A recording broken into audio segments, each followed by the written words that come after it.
সাধারণত আমরা তাদেরই ভালো ছেলে মেয়ে বলে থাকি যারা একাডেমিক নম্বর কিংবা শিক্ষাগত যোগ্যতা এগিয়ে আমরা ভালো ছেলে মেয়ে বলতে তাদেরই বুঝে থাকি। কিন্তু এর বাইরেও সমাজে আরও অনেক সৃষ্টিশীল কিংবা সৃজনশীল কাজে যারা এগিয়ে, কিংবা আজকের দিনে সমাজে যার সবচেয়ে বড় অভাব সেই মানবিকতা, মনুষ্যত্ব, মূল্যবোধ, এগুলোতে যারা এগিয়ে, তাদের সঠিক মূল্যায়ন আমরা করি কি? এই নিরিখে কবি কার্তিক ঘোষের একটি অসাধারণ লেখা আজকের দিনে সমাজের প্রেক্ষাপটে বড়ই প্রাসঙ্গিক বলে মনে হচ্ছে। তাই কবিতাটি পাঠ করছি। কবিতাটি তুমিও বলবে। ভালো মেয়ে ঠিক কাকে বলে জানো? ভালো ছেলে মানে কি তুমিও বলবে। সহজ প্রশ্ন, মাপকাঠি একটি। যে মেয়ে পেয়েছে অঙ্কে 100, যে ছেলে ভূগোলে সেরা, তারাই তো ভালো, সবাই বলছে হীরের টুকরো এরা।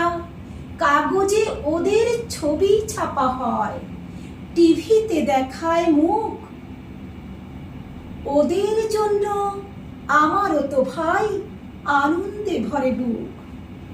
তবু কেন জানো দেখে শুনে পাই ভয়, শুধু এত এত নম্বর পেলে ভালো ছেলে মেয়ে হয়।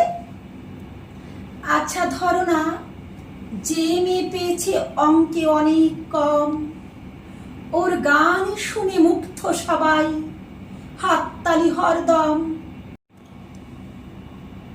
ওই যে ছেলেটা পাশ করে গেছে এবারেও টেনে টুনে, বলতে কি ভাই আমরা অবাক ওর আবৃত্তি শুনে। নাটকেও ওর নেশা আছে খুব, পরের বিপদে ছোটে। পাড়ার তিন্নি বাংলায় নাকি 30 পেয়েছে মোটে। কিন্তু মেয়েটা খেলাধুলাতে 10 খানা গায়ে নামি। সত্যি বলো তো তুমিও বলবে ওরা নয় কেউ দামি।